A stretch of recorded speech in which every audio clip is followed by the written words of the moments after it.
Hola, muy buenas a todos. Mi nombre es Sergio. Bienvenidos a un nuevo vídeo del canal de Filosofía Política. Hoy os traigo otra entrevista con Miklos Lucas. ¿Qué tal, Miklos? Hola Sergio, qué gusto estar acá. Muchas gracias por la invitación.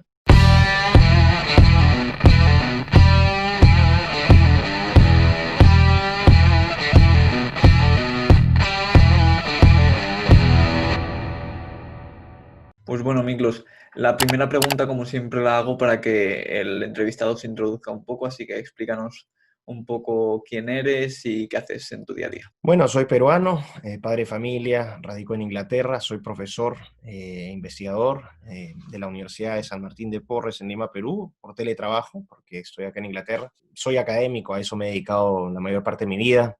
Eh, Soy licenciado en medicina veterinaria, que es algo insólito para muchos, pero no me especialicé en clínica, sino en salud pública veterinaria, que es un campo un poco más de política. Después me gané una beca, me fui a Nueva Zelanda a hacer una maestría, regresé al Perú, estuve trabajando como profesor en la universidad en la cual estoy ahora eh, y haciendo consultorías para bueno, diferentes organizaciones, el KfW, FAO, el GEF, una serie de agencias. Después en 2009 postulé otra beca para Inglaterra, me la gané, fui a hacer una maestría en Manchester y ahí empalmé el doctorado en management, ¿no? O sea, en gestión, y la especialidad que tomé fue políticas de ciencia, tecnología e innovación. Entonces, esa es más o menos mi background académico, lo que he hecho en mi profesión es enseñar, investigar y a eso me dedico. Muy interesante. Y te quiero preguntar, como alguien que al principio se mete en veterinaria, clínica además, se empieza a interesar por estos temas conservadores o incluso liberales o de política. ¿Cuál fue, por así decirlo, el primer contacto que tienes con estas ideas y, bueno, y por qué acabaron convenciéndote? Bueno, en realidad el hecho de que sea veterinario es una cuestión circunstancial. Yo soy veterinario no por necesariamente fue una decisión personal, pero yo hubiese podido estudiar o yo hubiese estudiado perfectamente filosofía, historia o derecho. Lo que pasa es que mi padre es húngaro y por eso te preguntaba antes de la entrevista de la bandera que tenías detrás, es la bandera de Hungría. Mi padre es húngaro y es un inmigrante forzado de la Segunda Guerra Mundial. Él llegó a Perú con mis abuelos cuando era un niño, escapando de la Unión Soviética. Y mi padre, bueno, no fue un hombre que tuvo una formación universitaria, pero es un hombre que tenía una vasta cultura general, igual que mi abuelo. Y basta porque es un autodidacta. Y es un hombre que no solamente vivió mucho o vive mucho, porque todavía sigue conmigo, gracias a Dios, sino que también es un hombre muy leído, ¿ah? Es un hombre que habla 6 idiomas, fluido, es un hombre que sabe, es una enciclopedia y para mí siempre ha sido el gran referente que he tenido en mi vida. Entonces, bueno, y si mi madre ve esto también, mamá, te amo mucho, tú también eres un gran referente para mí. Pero en términos de política, estas cosas, mi madre tuvo una acción política, de hecho, ella sí participó incluso en procesos electorales allá en Lima, fue concejal de la municipalidad donde nosotros vivimos, pero mi papá era la versión más teórica del asunto, ¿no? Y siempre, bueno, el hábito de la lectura y siempre esta admiración tan grande a mi padre, ¿no? Y eso fue lo que me inspiró. Mi padre siempre quiso estudiar veterinaria, pero no pudo porque no le daba el dinero. Y le gustan mucho los animales porque es hijo único y de niño sus amigos eran los perros. O sea, tú sabes, imagínate una época de guerra, es tan complicado vivir una niñez tan difícil que te marca tanto y al final necesitas tener amistades. Y bueno, en ese sentido los perros se convirtieron en los mejores amigos de mi papá hasta hoy. Y fue por eso que a manera de reivindicar a mi padre que él no pudo estudiar esa carrera, lo hice yo. Y es por eso que soy veterinario. Y las ideas, por lo que te dije, ¿no? La situación de mi padre, esta aversión extrema que siempre he sentido por el comunismo, por esa situación, que se agrava en la década de los 80 porque nos tocó vivir la violencia terrorista de Sendero Luminoso, también un movimiento marxista, maoísta. Así que el tema político siempre estuvo ahí y la acción práctica de mi madre. Y yo también, bueno, comento, me metí a un programa de maestría en ciencia política en la Universidad Católica del Perú antes de irme a Nueva Zelanda. La Universidad Católica es un antro progresista, insoportable, pero bueno, me metí porque me daba mejores chances para ganarme la beca Nueva Zelanda. Fue por esa única razón la cual me metí. Y también porque el primer trabajo que tuve fue como consultor de una ONG CARE, es una ONG estadounidense, y me mandaron al norte de Perú, cerca de la frontera con Ecuador, a Cajamarca. Y lidiaba, era un programa de mejoramiento genético de ganado lechero, pero lidiaba mucho con instituciones públicas, con el Ministerio de Agricultura, el Servicio Nacional de Sanidad Agraria, y veía que todo era muy complicado, muy burocrático, muy difícil. Fue el primer choque de realidad que tuve más o menos a los 24 años, sí, un choque de realidad del interior del país. Y me marcó mucho la situación de lo difícil que era gobernar, lo difícil que era hacer cosas, y eso desde ese momento creo que mi interés por la política se marcó tanto. Y siempre he tenido este interés por la política, por la filosofía política, la leo desde entonces. Así que hay una formación académica, pero también una formación propia. Y aparte de eso lo compaginas con todo lo que está sucediendo ahora. Por eso me dicen, soy conservador.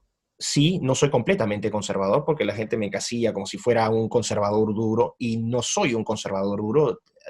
Tomo cosas de otras ideologías también que me parecen valiosas, pero en el contexto actual que estamos viviendo, en este momento en el cual se pretende destruir todo lo que existe y lo que conocemos, por coyuntura soy conservador, por lo menos en lo valórico. Me parece una maravilla la historia de tu familia que nos has contado. Y a raíz de esto que decías de la coyuntura actual, te quería preguntar, como si a lo mejor antes, por ejemplo, en el principio del siglo XX, a lo mejor ser progresista era lo radical. ¿Tú crees que actualmente ser conservador ahora es lo radical? Yo diría, o sea, sí, pero no porque uno desee, porque uno busque ser radical, sino porque la oposición te encasilla como tal. Cuando tú estudias, o ni siquiera estudias, cuando tú escuchas las propuestas o incluso los pedidos, o los llamados a la cordura que hacen los conservadores, que ni siquiera sabiendo que son conservadores lo son, la gran mayoría, por ejemplo, del pueblo en América Latina, incluso diría de España, este amor por la familia, por las tradiciones, el amor a las tradiciones, las corridas. Algunas personas no les gustan, a mí personalmente no me gustan, por ejemplo, pero no por eso digo que no tengan un valor en cuanto al sentido de la cultura, ¿no?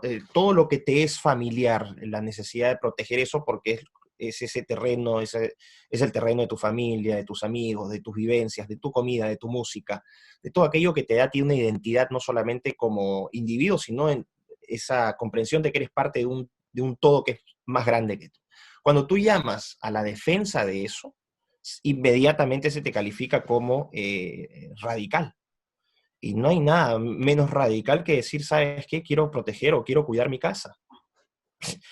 Es así de sencillo, sin irse a tantos desvaríos teóricos o filosóficos, así de sencillo. O sea, ¿cómo se siente esto? La gente siente que le están quitando su casa. Literalmente en España, los ocupas, por ejemplo, ¿no? Este drama terrible que existe ahora en España con el tema de los ocupas, que demuestra a nivel micro ese problema que tú agregas y a nivel macro se extiende en la falta de soberanía, en la pérdida de identidad del país. Yo hago un llamado a eso. Desde España, los granos españoles con su propia realidad, en Perú tenemos nuestra propia realidad, pero hay un hilo común, hay una base común que es este amor y este respeto por lo tuyo y que lo quieres cuidar y lo quieres proteger. Muy buena respuesta. Y también quería referirme, porque sí que es verdad que hemos estado viendo en estos últimos, por así decirlo, años y así, que siempre hay como una mini pelea entre lo que podríamos llamar liberconservadores y los liberprogresistas.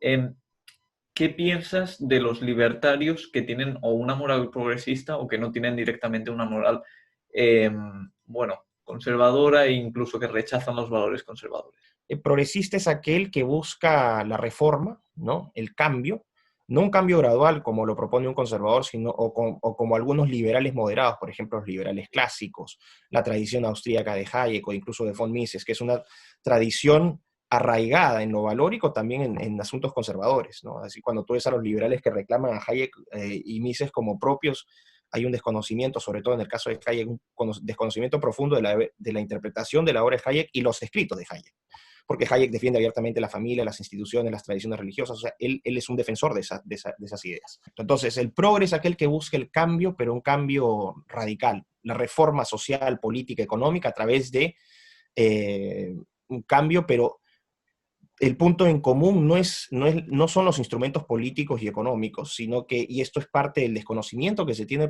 del progresismo como una corriente política que se inicia a fines del siglo XIX en los Estados Unidos, de hecho. Las primeras tradiciones progresistas las tienes en ese país. Cuando tuve los primeros 20 años de la historia de Estados Unidos, republicanos y demócratas eran progresistas, porque esta idea de progreso que venía muy fuerte del siglo pasado, con Henry de Saint-Simon, con Herbert Spencer, con John Stuart Mill, con, no sé, pues con Auguste Comte, con todos estos, ¿no? Los positivistas y toda esta corriente, esta idea de que el progreso marcaba un fin de esa dependencia, por ejemplo, a la religión, a la creencia de lo místico, que venía también arraigado desde la Revolución Francesa, y que era el momento de que los estados, los gobiernos, lo hicieran a través de tecnócratas o tecnocracias. Y un elemento clave, el rol que juega la tecnología en el cambio, como instrumentos para generar esta reforma, ¿no? Y también lo ves en el siglo XIX, la revolución industrial, la mecanización de la producción, lo ves con el daguerrotipo, la fotografía, el telegrama, los ferrocarriles, la electricidad, es decir, ¿no? Había un progreso tecnológico muy significativo en el siglo XIX, quizás tan grande en términos de impacto como como el que se vivió en el siglo XX. Entonces, la tecnología es el punto principal aquí. Y como te decía, Theodore Roosevelt, que era republicano, era progresista. Woodrow Wilson, que era demócrata, era progresista. Y esta idea del progresismo toma fuerza y empieza a ser de una identidad más demócrata en los Estados Unidos a partir del New Deal en los 30. Y es a partir de ahí donde tú tienes cómo el Partido Demócrata va capturando espacios políticos del republicanismo y después a los resultados que vemos hoy, ¿no? La causa, la liberación sexual en los 60 con la píldora, la píldora anticonceptiva, los movimientos ¿no? Vamos a decir, de reivindicación de los derechos de los negros, por ejemplo, ¿no? Eh, entonces, el progre es aquel que ve en la tecnología o en el cambio tecnológico el principal instrumento de reforma. Y aquí entonces digo que hay que tener mucho cuidado cuando tú defines si son realmente libertarios o si son realmente comunistas o si ambas corrientes o podrían existir puntos de confluencia. Entonces el comunista o el de izquierda, el comunista, socialista, socialdemócrata, etcétera, ¿no? En sus diferentes variables, te va a decir que a la derecha es un peligro porque todo lo han dejado en manos de la mano invisible del mercado, ¿no? Todo es mercado, la preeminencia del mercado, el egoísmo transaccional, ¿no? El hecho de que el egoísmo en cuanto a la vida económica, ni siquiera vida social, ¿no? Porque ellos hacen una crítica correcta ahí, que en la derecha, esta derecha economicista, todo se ve en términos de economía y transacciones, que es correcta esa crítica. Entonces te van a decir, el mercado es malo, ahí están los neoliberales y te asocian la categoría de blanco, de rico, de excluyente, etc. Y por el lado de la derecha libertaria, ¿no? O liberal, lo que vas a decir, no, acá están los populistas de izquierda que usan el Estado para someternos, nos imponen los impuestos, y nos están sacando nuestra riqueza, y además ese colectivismo asesino que ha generado millones de muertos, y ya no sabemos la historia de memoria porque se ha venido repitiendo durante 3, 4, 5, 6 años, por lo menos de manera intensiva. Venía de antes, pero en los últimos 5 años ha sido una locura así constante. Entonces, tú eres malo porque tienes mercado, tú eres malo porque tienes Estado. Ok, perfecto.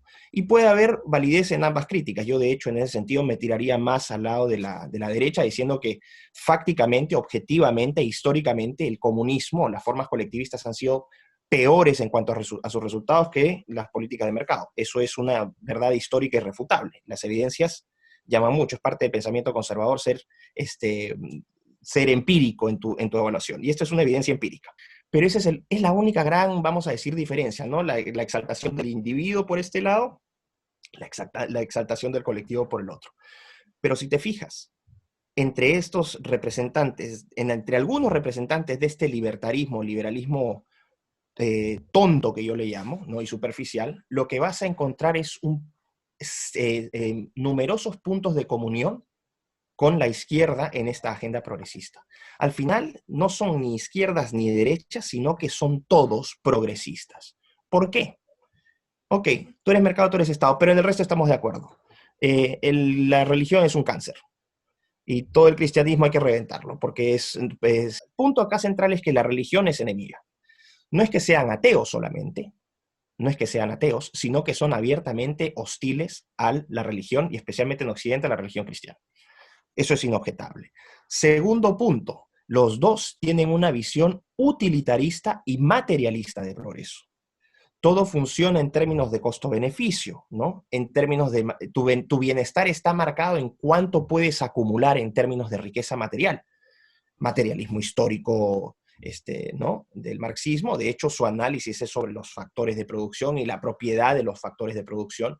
Y en el marco de la derecha, esta derechita tonta, que yo le llamo, y derechita superficial, es nuevamente, ¿no? El término del ingreso mensual, de los impuestos, de cuánto puedes comprar de la propiedad a tu casa, a tu carro, ¿no? El fruto de tu trabajo individual, etcétera, etcétera. Nuevamente, es una visión bastante utilitarista y materialista de esta idea de progreso. Tercer punto en el cual están de acuerdo. Están completamente de acuerdo en que sus visiones tienen un alcance o deberían tener un alcance universal. No hay distinciones, todos somos iguales, musulmanes, africanos, asiáticos. El modelo de mercado que proponen o el modelo colectivista que se propone tiene que ser aplicado en todo el mundo. Y si todo fuese así, el mundo sería otra cosa. Entonces, la ideología nuevamente, ¿no? Imponiéndose, que es un cuarto punto. Tienen una visión deductiva, aplican la teoría sobre la realidad. Los dos, la teoría sobre la realidad. El mercado debe funcionar, no, el Estado debe funcionar. Y sobre esa base implementan políticas y diseñan instituciones. Y finalmente, que es un punto muy importante, los dos creen que la ciencia es el elemento de transformación, o sea, la ciencia convertida en una religión. La ciencia como fe, la ciencia transformada en cientifismo, donde la ciencia tiene todas las respuestas a todas las preguntas y no solamente las respuestas, sino que te plantea también todas las preguntas habidas y por haber. Cuando tú ves las diferencias versus las similitudes, te vas a dar cuenta al final que lo que están haciendo es apuntar hacia la misma agenda, apuntar hacia el mismo objetivo. Entonces, desde el lado vamos a decir, de la izquierda, lo que vas a ver es, desde arriba, te tratan de imponer su ideología hasta abajo. Entonces, vamos a usar el Estado para colectivizar a la gente y ¡pum!, te lo imponen desde abajo. Desde arriba, perdón. Y desde este libertarismo tonto, lo que vas a hacer es hiperfragmentar a la sociedad desde abajo, porque finalmente es el individuo el que tiene que ser resaltado, no el colectivo, el individuo, su libertad, tengo derecho a mi cuerpo, mi decisión. Entonces verás que nuevamente comparten la agenda abortista, comparten la agenda LGTB, comparten la agenda vamos a decir, de cambio social, ¿no? Por diferentes instrumentos, pero el objetivo es el mismo. Y desde abajo, entonces, lo que te hace este liberalismo tonto es fragmentar a la sociedad. Entonces, al final juegan en tándem. Mientras uno te va debilitando la sociedad de abajo, diciéndote que apeles a tu egoísmo para ser feliz, desde arriba es mucho más fácil colectivizar a lo fragmentado, divide y vencerás. Entonces lo que encuentras ahí es una compatibilidad perfecta. Y aquí hago un llamado práctico. Este conjunto es el conjunto progresista. Esos son los progres. Entonces, cuando un libertario tonto, un liberal tonto sale y dice, yo no soy progre, pero estoy de acuerdo con todo esto, si eres progre y eres funcional a la agenda progre, porque estás jugando del otro lado. O sea, el yin y el yang se están complementando para destruir, porque otra cosa también ocurre es que ambas apelan al cambio radical. Ambos buscan revoluciones radicales. Entonces, ese es el gran peligro. Y por eso es que más que enemigos son complemento. Habría que agregar otra cosa también, y esto es desde una perspectiva práctica. Cuando una plataforma conservadora o liberal se vuelve realmente incómoda al predominio progresista, lo primero que van a hacer los progres es atacar con todo a esa plataforma. Y a lo primero que se van a ir es al dinero, porque saben que el dinero es, ¿no? Es lo que alimenta, ¿no? Cualquier emprendimiento. Necesitas dinero para comprar equipos, para movilizarte, para una serie de cosas. Y lo primero que hacen es atacarte la billetera. Yo veo varios movimientos libertarios, entre comillas, que están orondos y felices nadando en dinero y no los han tocado nunca. ¿Por qué? ¿Por qué? porque son funcionales. Si fuesen contrarios, si realmente fuesen contrarios a este cáncer que se pretende imponer, entonces estarían dando pelea. No es así. Les sobra la plata. Es una cuestión empírica también, ¿no? Muy buen análisis. ¿Cuál es tu posición respecto al tema del aborto y el tema de la legalización de las drogas? Que creo que es un tema, dos de los temas más grandes y discutidos dentro del mundo liberal barra conservador. Bueno, va en parte con esta contraposición al progresismo. El conservador en estos momentos no se contrapone solo al comunismo, eso sería un reduccionismo ridículo, o al socialismo, sino que se opone principalmente al progresismo. Y ahí hay una redefinición también, que es lo que viene ahora, para entender la política en el siglo XXI. Ya no la vas a entender en términos de estas categorías ideológicas. Y acá hay otra cuestión, que es lo que yo estoy políticos lo vas a definir o sea, en dos aspectos. El punto que va a definir eso es aquellos que van a estar a favor de la defensa de la vida y de la condición del ser humano y de la naturaleza del ser humano versus aquellos que están en contra. Nuevamente, aquellos que, por ejemplo, están proponiendo el uso de tecnologías para modificar nuestra condición y nuestra naturaleza humana, abiertamente, ¿no? Y aquí entraría la idea del transhumanismo, que, bueno, si quieres podemos hablarlo, si no, la gente que lo ha escuchado, que no ha escuchado esto, que por favor se investigue sobre esto. Entonces creo que esa va a ser la definición. Ya no es un tema tanto de modelos políticos y económicos, sino que la lucha principal se va a dar en cuanto a quienes están a favor y quienes están en contra de modificar al ser humano en su condición y en su naturaleza. Y eso incluye principalmente la defensa de la vida. Mi posición es, de facto, es absoluta, es un no. Yo no estoy a favor del aborto, ¿no? Y los conservadores no estamos a favor del aborto, por una sencilla razón. Porque cuando tú apruebas el aborto, inmediatamente lo que haces es convertir al ser humano, lo traspasas automáticamente de sujeto de derecho a objeto de experimentación, manipulación, comercio, es decir, la objetivización de facto del ser humano, porque dejas de considerar algo que antes era elemental, que cada vida tiene una dignidad y un valor inherente. Y esto puede parecer poético, pero es el fundamento de por qué todo se viene abajo cuando tú cuando tú apruebas esta ley. Del momento en que tú transformas al ser humano en objeto, todo es posible a partir de ese momento. No solamente es posible el aborto, sino que también es posible que en algún momento, en nombre de la libertad individual, lo que puede hacer la gente es empezarse a incrustar chips en la cabeza, o que puedan empezar a amputarse los brazos para ponerse brazos robóticos, y la gente va a decir, pero este loco está hablando tonterías. Bueno, ya hay transcapaces que se tiran ácido a los ojos o que se fracturan las piernas a propósito porque quieren vivir como discapacitados. Vean, transables, ¿no? O sea, se has visto transgéneros, has visto razas, has visto no sé, pues, transedad, ¿no? Entonces ahora también tienes a los transcapaces. Y la gente dice, pero ¿cómo puede ser esto posible? Es que hay gente que ve eso como una posibilidad. Y hay gente que ve el transhumanismo como una posibilidad real. Hoy es un movimiento chiquitito, pero a partir del progresismo, cuando tú tengas la relativización completa de la vida humana, eso incluye el aborto, abres la puerta para que esto ocurra. ¿Y cuál sería el daño ahí? Claro, la gente va a decir, pero déjalo, es su cuerpo, su decisión.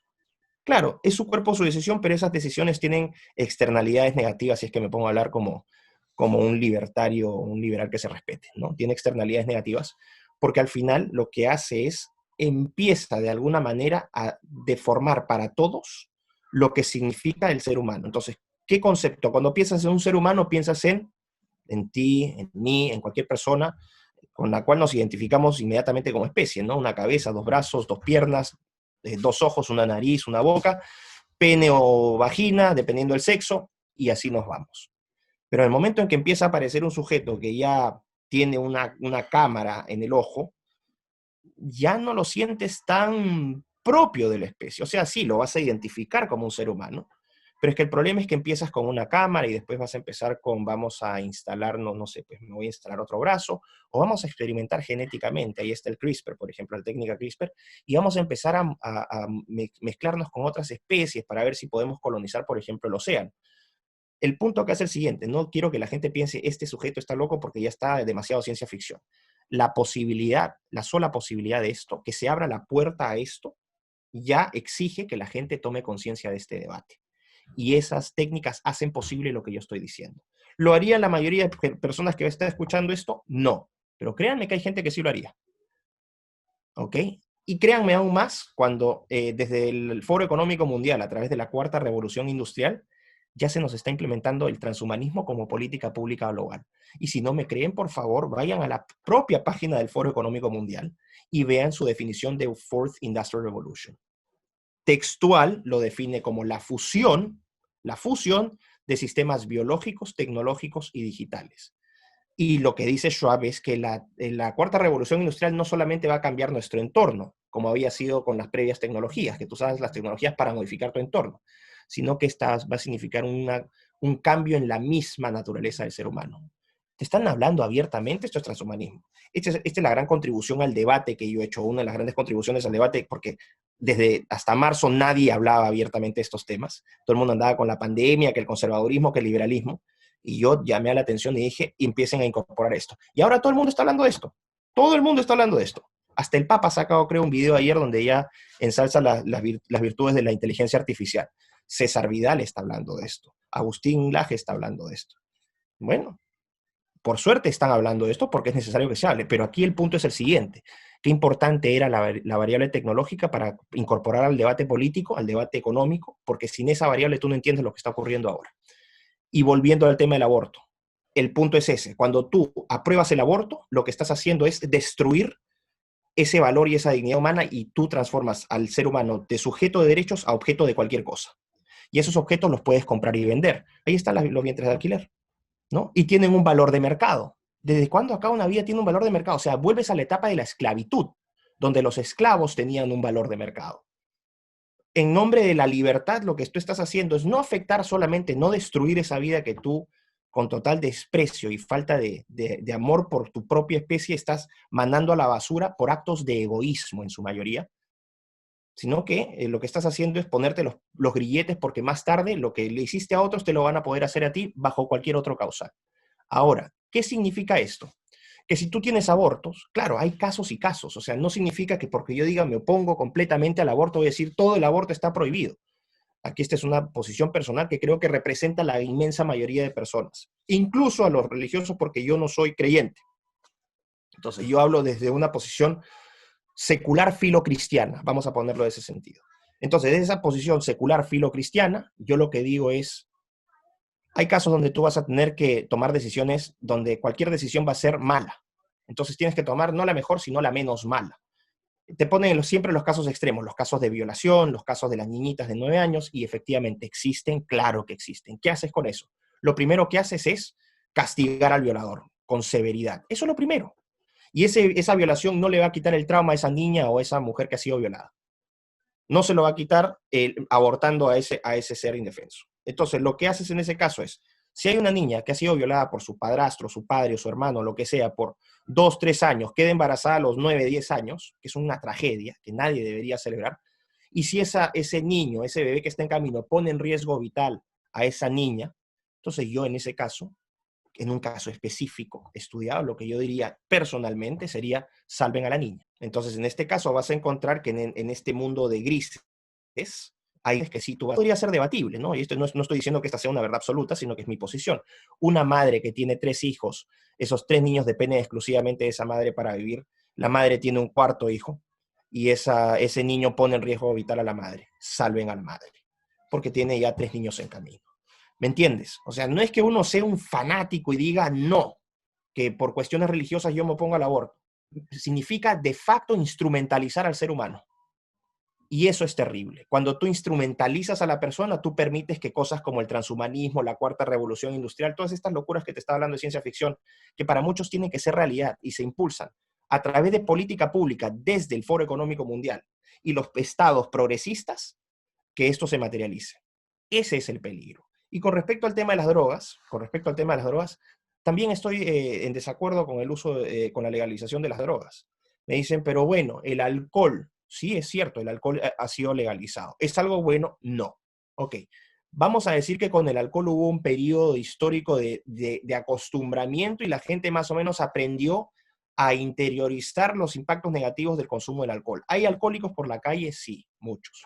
Hay gente que el alcohol le destruye la vida, sí, muchos. Entonces la gente me diría, pero mira, si el alcohol o el cigarro han sido legalizados, ¿por qué no legalizamos lo otro? Nuevamente, porque el hecho de que hayas legalizado estas dos cosas no significa que vas a tener que legalizar las otras. O sea, no vas a legalizar los males porque, mira, a él le dieron y a él no. Estás legalizando aspectos subóptimos a nivel social. Tú no tratas, tú no, a lo que aspiras no es a legalizar los subóptimos, sino lo óptimo.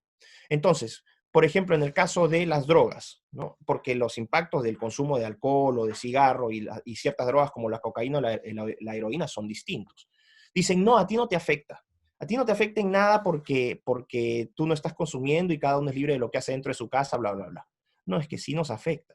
Porque ese drogadicto, por ejemplo, ese cocainómano, va a llegar a un punto donde no va a tener droga y pongamos un punto donde se consume todos sus ahorros, ese cocainómano puede llegar a robar o puede llegar a matar. Si tú agregas el hecho de que todos los que son de los que consumen drogas se vuelven abiertamente drogadictos, lo que vas a tener no es uno, dos o tres drogadictos, sino vas a tener miles de drogadictos en las calles. Entonces, ¿qué sucede con eso? ¿Eso aporta, genera un bien social en la suma? De ninguna manera. Me vas a decir, hay cosas que no te van a afectar. No, sí me afecta, porque ese drogadicto, como te dije, puede cometer crímenes o ese drogadicto va a generar sobrecostos en el servicio de salud pública. Entonces sí hay costos, como te los genera el alcohol, como te los genera el tabaco. Entonces, ¿para qué vamos a legalizar lo subóptimo? Es una cuestión de simple raciocinio, ¿no? Entonces, es gracioso porque apelan supuestamente a la racionalidad los promotores de esto, diciendo que van a desaparecer los mercados negros. Los mercados negros no van a desaparecer. Los mercados negros de la droga no van a desaparecer con la legalización, ¿no? Y el problema es que el daño, el impacto que tú vas a tener producto del consumo masivo de drogas es un impacto social tan enorme a nivel de salud pública, a nivel de educación, a nivel de estética incluso, porque la estética también es un valor, ¿no? Ver las calles limpias, o si no me creen, váyanse pues a Los Ángeles a ver cómo están todos esos estados y esos counties manejados por demócratas. Yo estuve el año pasado en San Diego, ¿no? Viajo regularmente allá, en San Diego y en Los Ángeles, y la cantidad de homeless o de vagabundos ha aumentado exponencialmente. Y ver sus carpas en el centro de la ciudad no es algo agradable, y no es que, ay, qué clasista, los quiere desaparecer. No, ¿por qué permitieron que esa gente cayera tan bajo? ¿Por qué a esa gente no le dieron la posibilidad, por ejemplo, de desarrollarse de otra manera? ¿Por qué lejos de desincentivar el consumo de esas drogas o el desincentivar el consumo o sea, desincentivar ciertas actitudes, ¿por qué no les dieron esos millones de dólares que gastan en estas campañas de adoctrinamiento para todas estas causas? ¿Por qué no las dieron para darles la posibilidad de que se aprendieran un empleo, pudieran integrarse a una fuerza de trabajo? Es así de fácil. ¿Por qué apelar? Lo resumo con esto. ¿Por qué apelar a legalizar lo subóptimo? Me parece un absurdo.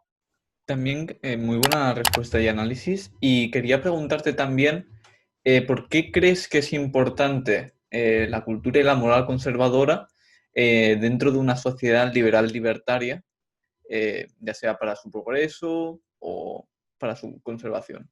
Bueno, es muy sencillo, ¿no? De partida, yo no, la pregunta ya está planteada en términos ideológicos bastante tajantes, ¿no? Entonces, la moral conservadora versus el economicismo liberal libertario. Y en realidad, cuando tú ves a la gente en la vida real, no son ni 100% conservadores, ni 100% liberales, ni libertarios. O sea, 100% y libertarios son o conservadores, que hasta ahora no he conocido ninguno, honestamente, ¿no? 100% libertarios, pues, son los propagandistas del libertarismo, los propagandistas del liberalismo, ¿no? Los propagandistas de estas ideologías deductivas, estas ideologías que te imponen un camisón de fuerza teórico sobre la realidad. Porque claro, en ese mundo de ideas todo funciona perfecto, no hay ningún problema, todo es una maravilla, es un paraíso. O sea, oye, pero si tú lo que haces es tienes que aplicar el mercado en esos estados populistas. Ay, todo el mundo aplaude, bravo, y ya, empieza a ir a la minucia, al detalle, ya, pero traduce esto a lo más sencillo y qué políticas específicas propones. Y ahí te vas a dar cuenta que esas teorías empiezan a chocar con la realidad. Ahora, cuando hablo de moral conservadora, tampoco quiero dar la idea, porque esto es otro problema, diría por dos razones: ignorancia profunda sobre lo que es el conservadurismo. El libro de Gloria Álvarez sobre cómo hablar un conservador es prueba suprema de esa ignorancia. Gloria Álvarez no sabe lo que está escribiendo, por eso es que ese libro tuvo un fracaso rotundo, porque no sabía lo que estaba criticando. El problema es que se ha seguido difundiendo esa ignorancia que termina siendo prejuicios. ¿no? De una posición, una filosofía política que es riquísima, que tiene una tradición histórica muy bella, que tiene grandes aportes a la humanidad y que también permiten que personas como estos libertarios propagandistas puedan tener las libertades que también disfrutan, ¿no? Pero bueno, punto aparte sobre ese aspecto. Yo no estoy diciendo que los conservadores sean, somos unos adalides de la moral y somos maravillosos y todos esos libertarios cochinos que no creen en Dios, ¿no? De partida también esa asociación conservador religioso que también es espuria, es ignorante, ¿no? No estoy diciendo que nosotros seamos un beatos. Oye, yo cuando me toque irme de este planeta seguramente tendré que rendir varias cuentas ahí ¿no? Tendré que pasar por los anillos del purgatorio una temporada para purificarme, si es que eso existe. O sea, yo no estoy diciendo que yo soy el más lindo, el más sano, el más moral de todos. No estoy diciendo eso. Pero lo que sí estoy diciendo cuando se habla de una moral conservadora es que por lo menos tienes una base moral común. No es una base moral individual que nace a partir de este relativismo, porque el relativismo es otro punto en el cual todos ellos están en común. Todo depende de mi interpretación subjetiva, de lo que yo deseo, de mis intereses. Entonces, claro, yo tengo mi propia moral. Yo no soy religioso, o sea, yo no soy católico, pero soy religioso. Yo creo en Dios. Ya, ¿y cuál es tu Dios? Es mi Dios. Ok, perfecto. Y así entonces entras a un hinduismo occidental donde cada uno tiene... Si estás ahí, se perdió. Ahí estás, ahí estás. No, Ok. había perdido la imagen. Bueno, entonces, como te decía, entras a un hinduismo occidental donde cada uno crea su propio Dios. Ya, suena maravilloso porque todo el mundo cree que es sabio, pues o sea, mi moral, yo soy una persona tan buena, yo no le haría daño a nadie, efectivamente puede ser cierto, ¿no? Tú no le harías daño a nadie, eres una persona buena, pero eres una persona profundamente ignorante. Eres una persona que no tiene idea de cómo se convive con personas que tienen intereses distintos a los tuyos. Entonces, ¿cómo vas a aprender, cómo pretendes tú generar una base común, una sociedad, una civilización, si no tienes estos fundamentos morales que son comunes para todos, que te dan identidad, que te dan sentido de pertenencia y que te permiten llegar a consensos, porque las reglas son iguales para todos, ¿no? Ese sería un verdadero, no colectivismo, sino un comunitarismo. La idea de que las discrepancias se manejan entre la comunidad desde abajo hacia arriba y no desde, porque esa es la diferencia. El conservador es comunitarista, no es colectivista. El conservador cree que las decisiones nacen de abajo hacia arriba, de la interacción, de las disputas entre los miembros de las comunidades, y a partir de eso se llega a un consenso. El common law británico, ¿no? Por ejemplo, que a partir de casos específicos va generando legislación. Ellos no tienen una constitución, pero es una forma muy inteligente de ver las cosas. O sea, hay un problema específico, ya, ¡pum!, se generó. Tienes un precedente con el fallo que se genere. A diferencia de esta imposición colectivista, que es el Estado el que va a decidir por ti. Esa es la diferencia entre comunitarismo y colectivismo o comunismo, ¿no? Entonces, cuando dicen, los conservadores son igual que los sur, por favor, ¿sabes qué? Anda, tráeme un jugo y cierra la puerta por fuera por ignorante. No saben lo que están hablando. No saben lo que están hablando. Es ignorancia abiertamente. Que los conservadores quieren el Estado como los comunistas. No saben lo que están hablando. Nosotros no queremos el Estado, por ejemplo, como lo plantean los comunistas. Nosotros queremos el Estado en la medida en que cuando haya fallas de mercado, que las hay, que son abiertas, por ejemplo, posiciones monopólicas, tengas la posibilidad de que alguien haga un contrapeso. Y no es porque sea el Estado lo más maravilloso, sino que lo que conocemos ahora es que el Estado puede ser un contrapeso efectivo del mercado algunas veces. El problema es que cuando tienes mucho Estado, también te voy a decir, oye, sabes que esto es un cáncer. Aquí tiene que haber, se está matando la iniciativa privada, la libertad individual, entonces sabes que vamos a quitarle poder al Estado. Entonces yo ahí podría estar perfectamente alineado, por ejemplo, con los argentinos en este momento, o con los propios españoles, que están viendo cómo el Estado está invadiendo su vida privada. Yo voy a ser, entre comillas, libertario ahí, o liberal. Vamos a luchar contra este cáncer.